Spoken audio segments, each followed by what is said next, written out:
Welcome back. जैसा कि पहले बच्चों एज प्रॉमिस हमने आप लोगों से वादा किया था कि करंट अफेयर की सीरीज़ भी आपको कैप्टन जिले सिंह एकेडमी के ऑनलाइन प्लेटफॉर्म पर लगातार देखने को मिलेगी।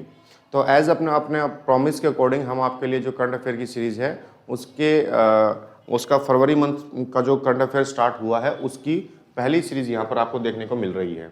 तो यहाँ पर जो विषयों की बात की जाए तो विषय कौन कौन से हैं, तो पहला विषय है सिंगचुंग बुगुन ग्राम सामुदायिक रिजर्व। सेकंड है भारत में हिम तेंदुओं की स्थिति रिपोर्ट। उसके बाद थर्ड है शहीदी दिवस। उसके बाद है FIH हॉकी 5S महिला विश्व कप। और नेक्स्ट है उत्तर प्रदेश का पहला फ्लोटिंग रेस्टोरेंट कालिंदी। तो बच्चों करंट अफेयर की सीरीज में थोड़ा सा फास्ट रिवीजन हम करेंगे और फास्ट इस चीज को पढ़ेंगे। तो सबसे पहला है बच्चों सिंगचुंग बुगुन ग्राम सामुदायिक रिजर्व। देखो बच्चों, जैसे कि अभी गणतंत्र दिवस हमने सेलिब्रेट किया है, तो पहला क्वेश्चन तो यही बनता है आप लोगों से कि ये जो गणतंत्र दिवस हमारे देश में हमने अभी सेलिब्रेट किया गया है, यह कौन से नंबर का गणतंत्र दिवस है। दूसरा अच्छा इंपॉर्टेंट क्वेश्चन बन जाता है बच्चों कि गणतंत्र दिवस का वास्तविक अर्थ क्या होता है, तो उस चीज को भी आपको समझना चाहिए। ठीक है, अब आते हैं हमारे करंट अफेयर की तरफ। तो करंट अफेयर में बच्चों 26 जनवरी की जो झांकियां आयोजित की गई थी, उन झांकियों में एक झांकी देखो आपके सामने फोटो है। ये जो झांकी है ये अरुणाचल प्रदेश की झांकी है और अरुणाचल प्रदेश ने अपनी झांकी में सिंगचुंग बुगुन ग्राम सामुदायिक रिजर्व का प्रदर्शन किया है, जो कि अपने आप में ही बतलाता है कि अरुणाचल प्रदेश के वासी किस तरह पर्यावरण के इतने ज़्यादा नज़दीक हैं और पर्यावरण को बचाने के लिए इतना ज़्यादा वो एफर्ट करते हैं। तो बहुत अच्छा कंटेंट है। तो करंट अफेयर के लिहाज से एग्जामिनर आपसे क्वेश्चन पूछ सकता है। तो ये किसके द्वारा पेश किया गया है 26 जनवरी पर, तो बच्चों अरुणाचल प्रदेश के द्वारा। आगे चलते हैं। यह अरुणाचल प्रदेश के पश्चिम बंगाल जिले में स्थित 17 वर्ग किलोमीटर का जैव विविधता वाला हॉटस्पॉट है। किसका बच्चों? जैव विविधता बायोडाइवर्सिटी वाला हॉटस्पॉट है। इसे जैव विविधता की रक्षा के लिए वर्ष 2017 में रिजर्व बनाया गया था। यह गंभीर रूप से लुप्त प्राय प्रजातियों जैसे पसेरिन पक्षी, बुगुन, लाव सिचला जैसे पक्षियों का ये घर माना जाता है। अब इसका अर्थ क्या है? एक ऐसा सामुदायिक रिजर्व जिसे अरुणाचल प्रदेश के द्वारा, वहाँ की पब्लिक के द्वारा उसको स्थापित किया गया है और लुप्त प्राय जो पक्षी हैं या जो अन्य जानवर हैं, ताकि आने वाले समय में वो फूड चेन को बनाए रख सकें, उनको बनाए रखना कितना ज़्यादा ज़रूरी है, ये सब सीखने की बातें सीखना है तो किससे सीखें? अरुणाचल प्रदेश से सीखें। तो वहाँ पर सामुदायिक रिजर्व की स्थापना की गई है। ऐसा नहीं है कि बाकी दूसरे राज्यों में या दूसरे शहरों में इसकी स्थापना नहीं हुई है। ऐसे सामुदायिक रिजर्व की स्थापना नहीं हुई है, तो आंसर है बिल्कुल हुई है। ऐसे सामुदायिक रिजर्व की स्थापना बिल्कुल हुई है। आगे चलते हैं। नेक्स्ट है, अब इसमें देखो जो मोस्ट इंपोर्टेंट जो बड़े एग्जाम के लिए एग्जामिनर क्वेश्चन पूछ सकता है, तो क्वेश्चन पूछ सकता है पसेरिन पक्षी। क्या क्वेश्चन हो सकता है? पसेरिन पक्षी का घर किसे कहा जाता है? तो उत्तर क्या रहेगा? अरुणाचल प्रदेश रहेगा। क्या रहेगा बच्चों? अरुणाचल प्रदेश। और इसके अलावा जैसे कि किसी भी वाइल्ड लाइफ एनिमल को कंजर्व करने के लिए जो हमारे देश में जो व्यवस्थाएं हैं, उसमें है नेशनल पार्क। एक स्थिति क्या है? नेशनल पार्क की स्थिति है। नेशनल पार्क क्रिएट किए जाते हैं, घोषित किए जाते हैं। उसके बाद है वाइल्ड लाइफ सेंचुरी घोषित की जाती है। उसके अलावा सामुदायिक रिजर्व घोषित किए जाते हैं। उसके अलावा जैव विविधता हॉटस्पॉट क्रिएट किए जाते हैं। तो प्यारे बच्चों, और जैसे कि आदर भूमि की बात करें तो आदर भूमि के ऊपर बड़ा अच्छा चलता है, आदर भूमि कंजर्वेशन चलता है। तो इस तरह के जो एफर्ट्स हैं, ये इन्वायरमेंटल कंजर्वेशन और इन्वायरमेंटल से रिलेटेड वाइल्ड लाइफ एनिमल्स को कंजर्व करने के लिए, संरक्षण प्रदान करने के लिए इस तरह के एफर्ट्स किए जाते हैं। और ये एफर्ट्स 26 जनवरी की झांकी पर सामुदायिक रिजर्व के भाव में किसके द्वारा शो किया गया है? अरुणाचल प्रदेश के द्वारा शो किया गया है। क्लियर है? तो यहाँ पर मोस्ट इंपोर्टेंट फैक्ट है पसेरिन पक्षी जो है, इस तरह के पसेरिन पक्षी को कंजर्व करने के लिए किसके द्वारा एफर्ट किया गया है? तो आंसर क्या रहेगा? अरुणाचल प्रदेश गवर्नमेंट के द्वारा। आगे चलते हैं बच्चों। नेक्स्ट है भारत में हिम तेंदुओं की स्थिति रिपोर्ट चर्चा में क्यों है? तो पहला देखिए, केंद्रीय पर्यावरण, वन और जलवायु परिवर्तन मंत्री श्री भूपेंद्र यादव जी के द्वारा राष्ट्रीय वन्यजीव बोर्ड की बैठक के दौरान भारत में हिम तेंदुओं की स्थिति की रिपोर्ट पर जारी की गई है। तो हिम तेंदुआ, बच्चों हिम तेंदुआ की बात करें तो जितने भी ठंडे प्रदेश हैं जहां पर फॉरेस्ट एरिया काफ़ी अच्छा ज़्यादा कवर करता है, वहां पर तेंदुए जो है हिम तेंदुए पाए जाते हैं।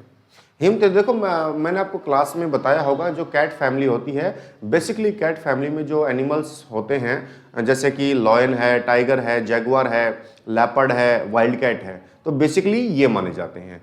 तो ये जो तेंदुआ है ये किसकी स्थिति में है बच्चों? हिम तेंदुआ है। ये किसकी कौन सी फैमिली में आएगा? लेपर्ड फैमिली में माना जाता है, और लेपर्ड फैमिली में माना जाता है, और टाइगर की स्पीसीज में इसको काउंट किया जाता है। क्लियर है? लेकिन अब चूंकि इसकी भौगोलिक स्थिति ऐसी है, जिस भौगोलिक स्थिति में ये रहता है वहां पर इसके शरीर की बॉडी पर जो बाल आ जाते हैं वो घने होते हैं, पूंछ लंबी होती है, एटसेट्रा एटसेट्रा, ऐसे बहुत सारे केसेस होते हैं। तो अभी इसे की रिपोर्ट जारी की है, और इस रिपोर्ट में क्या है, इसके अनुसार भारत में हिम तेंदुओं की संख्या जो है बच्चों वो कितनी है? 718 है। और हिम तेंदुए ठंडे प्रदेशों में पाए जाएंगे। ठंडे प्रदेश कहाँ पर है बच्चों? है भारत में, उत्तर भारत में। उत्तर भारत में कहाँ पर? जम्मू कश्मीर है, लेह लद्दाख है जी, उसके अलावा आपका है हिमाचल प्रदेश है, उत्तराखंड है, जो है सिक्किम है, अरुणाचल प्रदेश है, यहाँ पर इनकी स्थिति ज़्यादा देखने को मिलती है। आगे चलते हैं, तो ये जो संख्या है 718, ये कहाँ कहाँ पर सबसे ज़्यादा पाए गए हैं? तो सबसे ज़्यादा लद्दाख में इनकी संख्या कितनी है? 477। देखो हाल ही में एक रिपोर्ट आई थी बच्चों, और उस रिपोर्ट में कहा गया था कि कर्नाटक में मिलने वाले जो भालू होते हैं वो अति संवेदनशील हो गए हैं, क्योंकि मानव का वनों में हस्तक्षेप जो है हद से ज़्यादा बढ़ चुका है। वनों की कटाई और फॉरेस्ट एरिया लगातार कम होता जा रहा है, कंप्रेस होता जा रहा है। तो इस वजह से कर्नाटक में जो भालू हैं वो अति संवेदनशील हो गए हैं। अति संवेदनशील क्यों? क्योंकि पोल्यूशन बहुत ज़्यादा है। क्लियर है? और मानव की एक्टिविटी भी इतनी ज़्यादा हैवी हो चुकी है। तो इस आधार पर जब कर्नाटक जैसे राज्य में भालू जैसा जानवर संवेदनशील हो सकता है, तो ये बात तय है कि आने वाले समय में अगर हमने अपने पर्यावरण की स्थिति को बनाकर नहीं रखा, तो आने वाले समय में इन राज्यों में जो ठंड वाले राज्य हैं वहां पर तेंदुओं की स्थिति तथा अन्य वन्य जीव जानवरों की स्थिति भी कंट्रोल हो सकती है, प्रभावित हो सकती है। तो सबसे पहले यहां पर है लद्दाख की संख्या। लद्दाख में कितना है? 477। बोलो तो मैं तो अभी शुरू करूंगा। तो अब यहां पर देखो लद्दाख की संख्या कितनी है? 477 है। तो सबसे ज्यादा संख्या बच्चों कहां पर है? लद्दाख में। तो एक बात तो तय मानिए कि लद्दाख में पर्यावरण तेंदुओं के अनुकूल है और पर्यावरण स्वच्छ पर्यावरण है। उसके बाद नेक्स्ट है उत्तराखंड, उसके बाद है हिमाचल प्रदेश। उत्तराखंड में कितना है? 124, हिमाचल प्रदेश में 51। उसके बाद है अरुणाचल प्रदेश 36, सिक्किम में 21, और जम्मू कश्मीर में कितना है बच्चों? 9 हिम तेंदुओं की संख्या पाई गई है। सबसे कम किस में है? जम्मू कश्मीर में। और ऐसा क्यों है तो मुझे कहने की जरूरत नहीं है। जम्मू कश्मीर में लगातार जनसंख्या का जो प्रभाव है वो लगातार बढ़ता जा रहा है, जनसंख्या का भार लगातार बढ़ता जा रहा है। और जनसंख्या किस तरह फॉरेस्ट में मानवीय क्रियाओं के द्वारा किस तरह फॉरेस्ट को लगातार धीरे धीरे कंप्रेस करती जा रही है, जिसकी वजह से ये जंगली जानवर जाएं तो बेचारे कहाँ जाएं। और जब इनके घर में कोई एंट्री करेगा तो ये भी दूसरे घर में एंट्री करेंगे, और रिहायशी इलाकों में ये एंट्री कर जाते हैं। आगे चलते हैं। वन्यजीव भारतीय वन्यजीव संस्थान हिम तेंदुओं की आबादी का आकलन कार्यक्रम के लिए एक राष्ट्रीय समन्वय कार्यक्रम है। इस कार्यक्रम को सभी हिम तेंदुआ रेंज वाले राज्यों, 2 संरक्षण भागीदारों जैसे कि नेचर कंजर्वेशन फाउंडेशन मैसूर और WWF इंडिया के सहयोग से इसको कंप्लीट किया गया है। यह कार्यक्रम वर्ष 2019 से 2023 तक 2 चरणों में बच्चों इसको चलाया गया है। इसमें केंद्र शासित प्रदेश लद्दाख, जम्मू कश्मीर, हिमाचल प्रदेश, उत्तराखंड, सिक्किम और अरुणाचल प्रदेश जैसे राज्यों सहित ट्रांस हिमालयी इलाकों में भी 1,20,000 किलोमीटर क्षेत्र को इसमें शामिल किया गया है। देखो बच्चों, इस तरह के डाटा लिखने का फायदा क्या है? देखो कई बार एग्जामिनर आपको जब क्वेश्चन देता है तो वहां पर आपको फैक्चुअल डाटा इस आधार पर दे सकता है कि ये जो रिपोर्ट हिम तेंदुओं के लिए जो रिपोर्ट जारी की गई है, ये रिपोर्ट केवल 100 वर्ग किलोमीटर पर जारी की गई है। अरे भाई सीधी सीधी बात है, इतने अगर तेंदुओं की बात करेंगे तो तेंदुओं का जो एरिया होता है वो तो बहुत वाइड होता है, तो ऐसे में इतने छोटे से एरिया पे आप कैसे उसको वेरीफाई करोगे। तो एग्जामिनर इस तरह स्टेटमेंट बनाकर बड़े एग्जाम में क्वेश्चन दे देता है, वहां पर आपको इस तरह का थोड़ा सा आइडिया रखना चाहिए कि ये तो इतना बड़े एरिया की बात कर रहा है, छोटे एरिया पे बात नहीं हो सकती है। आगे चलते हैं, नेक्स्ट है शहीदी दिवस। तो बच्चों चर्चा में क्यों है, अभी हाल ही में 30 जनवरी गई है और 30 जनवरी पे हमने शहीदी दिवस को सेलिब्रेट किया है। आप सभी बच्चों को ध्यान रखना चाहिए कि शहीदी दिवस जो है वास्तव में वो महात्मा गांधी की जो डेथ एनिवर्सरी है उसके ऊपर सेलिब्रेट किया जाता है। बहुत सारे बच्चों को ये इल्म होता है कि शहीदी दिवस भगत सिंह की डेथ एनिवर्सरी पर सेलिब्रेट किया जाता है, जो कि सही नहीं है। बहुत सारे बच्चे ये भी मानते हैं कि महात्मा गांधी को नथुराम गोडसे के द्वारा गोली मारना और ये सही करते था। देखो बच्चों, किसी भी सूरत में किसी भी मानव की हत्या करना कोई भी सही कार्यक्रम तो हो ही नहीं सकता है। जो अनपढ़ लोग हैं, जो गवार लोग हैं, वो इस तरह की भाषा का इस्तेमाल कर लेते हैं कि महात्मा गांधी को सही मायनों में उसने नथुराम गोडसे ने गोली मारकर उसकी हत्या कर दी, सही किया। लेकिन भाई साहब ये बहुत ऑथेंटिक नहीं है, ये कैसे मान लें इस बात को। पहली बात तो मानव की हत्या करना वास्तव में एक बहुत ही जघन्य अपराध है। दूसरी बात करें, महात्मा गांधी वो व्यक्ति हैं जिन्होंने नेशनल और इंटरनेशनल पॉलिटिक्स में ऐसा जबरदस्त परफॉर्मेंस किया है और भारत की जनता को तो अपने साथ शामिल करने के लिए, राष्ट्रीय स्वतंत्रता संग्राम में शामिल करने के लिए दो ऐसे महत्वपूर्ण वर्ड्स दिए, हथियार दिए, सत्य और अहिंसा। सत्य और अहिंसा।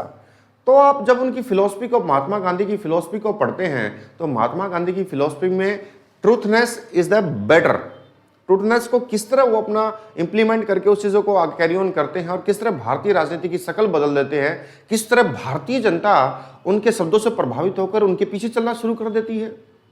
तो इतने बड़े महान व्यक्ति को अगर आप इस तरह के वर्डों से संबोधित करेंगे तो ये सही नहीं है। तो कभी ध्यान से पढ़ना, कभी मौका मिलेगा तो हम आपको बताएंगे कि महात्मा गांधी की वास्तव में फिलॉसफी क्या थी। क्लियर है? आगे चलते हैं। तो शहीदी दिवस किसके डेथ एनिवर्सरी पर मनाया जाता है बच्चों? महात्मा गांधी की डेथ एनिवर्सरी पर मनाया जाता है। आगे चलते हैं। अब नेक्स्ट है, चर्चा में क्यों है, नेक्स्ट क्या है, FIH हॉकी 5S महिला विश्व कप।